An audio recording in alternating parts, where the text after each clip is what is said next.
Okay, so you're thinking of cycling over 1,000 kilometers around the island of Taiwan. It's like no small feat. Well, you're in luck. I just did this trip 2 weeks ago. I'm not a cyclist, and this is my first time doing a biking adventure. So I want to give you a bit of advice and answer some questions that I get commonly asked about this trip and see if it's the type of trip you want to do, if it's worth doing, or you're in the middle of planning and you just need some advice. This is the right video. All right, let's get right into it. First things first, I made a video every single day of this trip on my socials. You could check it out on Instagram or other short forms like platforms.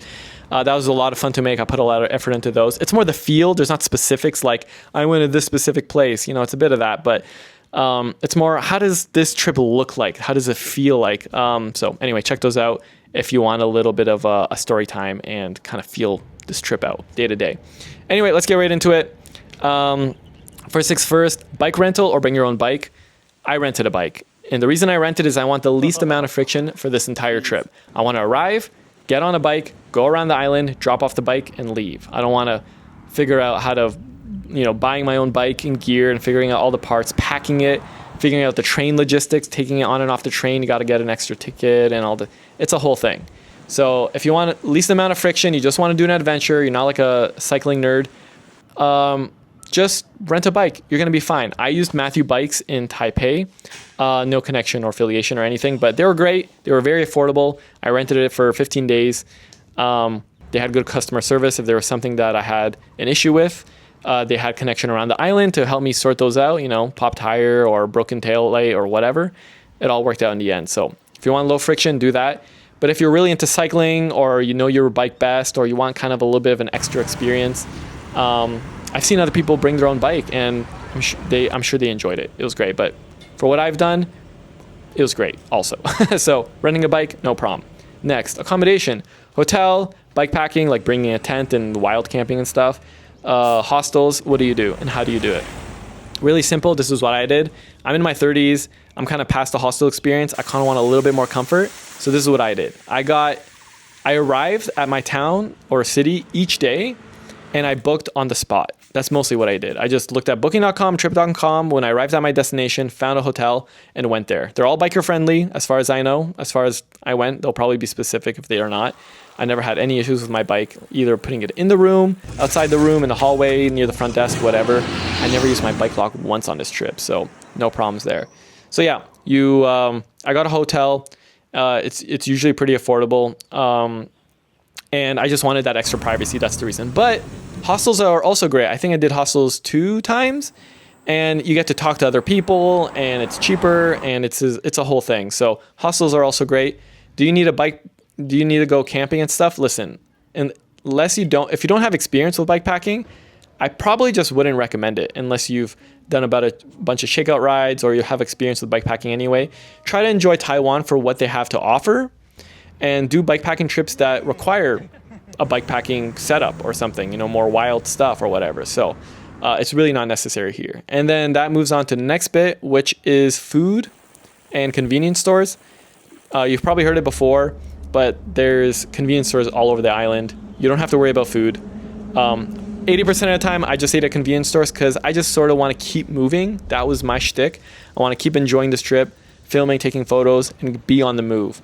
Finding restaurants and sitting down for long periods of time, I just wasn't interested for my sort of style of trip. So I also saved a bunch of money by just getting convenience store food, and it's freaking delicious, But 20% of the time, I went to night markets or special local spots and villages, and I got Taiwanese food, and it was great, and it was delicious, and also affordable. But yeah, you don't have to worry about that type of stuff. One bit of advice for all of this is don't overpack.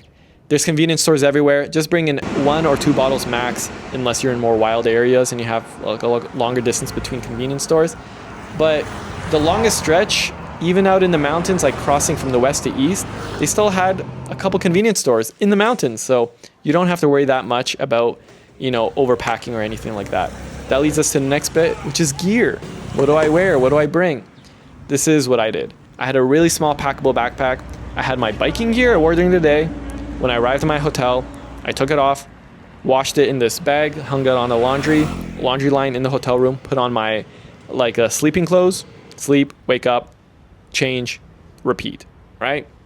I didn't bring extra clothes Only 2 pairs of socks and 2 pairs of underwear were my only like extras, and just necessities. You could get stuff on the way. You know, my butt was hurting, so I jerry-rigged this extra cushion for the seat. I just bought something at like a dollar store or something. Yeah, so don't overstress gear. Maybe bring your own helmet if you don't want like a used helmet, and get something safe. You know, don't mess around with health. I bought one with MIPS. It's like a safety rating thing, and just, you know, wear a bib, which is like a bike cushion pants thing. I probably wish I got a better quality one because my butt was hurting like 30% of the time.